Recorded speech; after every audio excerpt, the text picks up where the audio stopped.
Hello, friends. Today, we are going to talk about something that holds so many people back: laziness and procrastination. You know that feeling when you say, I'll do it tomorrow, and tomorrow never comes? Well, the Bible actually has a lot to say about this. Laziness is not just a bad habit, it's a spiritual issue. In Proverbs 13:4 says, "The soul of the lazy man desires and has nothing, but the soul of the diligent shall be made rich." Our God is a working God, and because we are made in His image, we are called to work, create, and multiply what He has given unto us. Today, I'm going to give you 5 biblical ways to break free from laziness and procrastination. And by the end, you will be ready to get up and start living purposefully. Number 1, avoid complacency and seek good examples. Yes, the first thing you need to do is to avoid complacency. Complacency says, I'm fine where I am. I don't need to push myself. But here is the truth. If you walk with the lazy, you will become lazy. If you walk with the wise, you will become wise.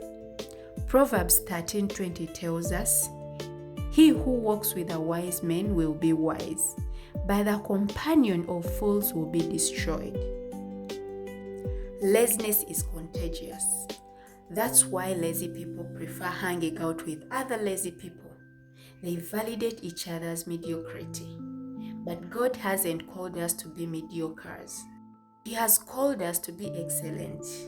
If you want to overcome laziness, change your company, surround yourself with people who challenge you, confront you, inspire you, and push you to do better. Think about Jesus. He didn't spend his time sitting with those who discouraged his mission. He walked with disciples, trained them, and sent them out to work in the kingdom. Number 2, stop making excuses.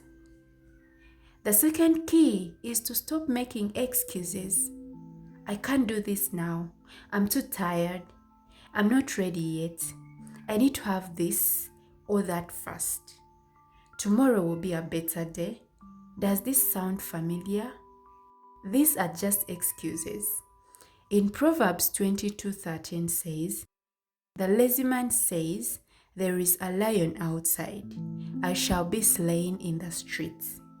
In other words, lazy people create imaginary problems, lions, to avoid doing what they should be doing. I want you to try this today. Write down your excuses, read them out, and then refuse to let them control you. If God has given you breath, strength, and a new day, you already have enough to start. Don't wait until you feel ready. James 4:17, it reads, "If anyone knows the good they ought to do and does not do it, it is a sin for them." Yes. Let's go to number 3. Stop waiting for the perfect moment. The third point is so powerful. Stop waiting for the perfect moment. So many of us say, what if it doesn't work? But have you ever thought, what if it works out? When I started my YouTube channel, I felt like I didn't have what it takes. I compared myself to other viral creators and thought, I don't have the right equipment. I need to go back to school for editing. My voice ain't good enough. I should save up and pay for AI voices. And guess what? I quit. My channel sat there lifeless. One day, I woke up and realized I have my voice, my mind, and my passion. That's enough. So I just started with what I had. And from that moment, I stopped looking back. Ecclesiastes 11:4 says, "Whoever watches the wind will not plant. Whoever looks at the clouds will not reap."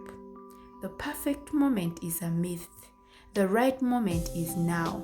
So get up and start. Number 4, organize your schedule. A messy life equals a messy mind, and a messy mind breeds laziness. Have you noticed that when your home is disorganized, your mind feels heavy and unmotivated? I have. That's why it's important to wake up, take a shower, dress up, and set your day in order. Planning is not unspiritual. It is actually biblical.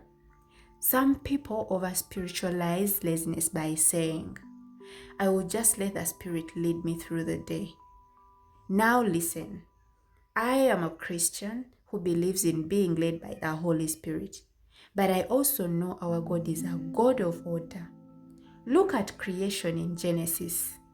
Day by day, step by step, God created the world in an organized way. 1 Corinthians 14:33 says, "For God is not the author of confusion, but of peace." So use a notebook, use a calendar, make a to-do list. You will be surprised how much energy you gain just by bringing order to your day. Number 5, don't waste what God has given you. Finally, don't waste what God has placed in your hands. Think about the parable of the talents in Matthew 25:14-30.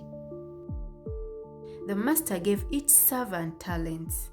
The ones who used their talents wisely multiplied them and were rewarded. But the one who hid his talent out of fear lost it, and it was given to someone else. God has given you skills, opportunities, ideas, and time. If you waste them or bury them, they can be taken away.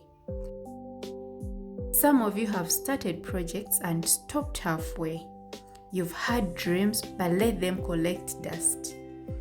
This is your wake-up call today. Go back and use what God has given you. Friends, laziness is not just a habit, it's a spiritual thief.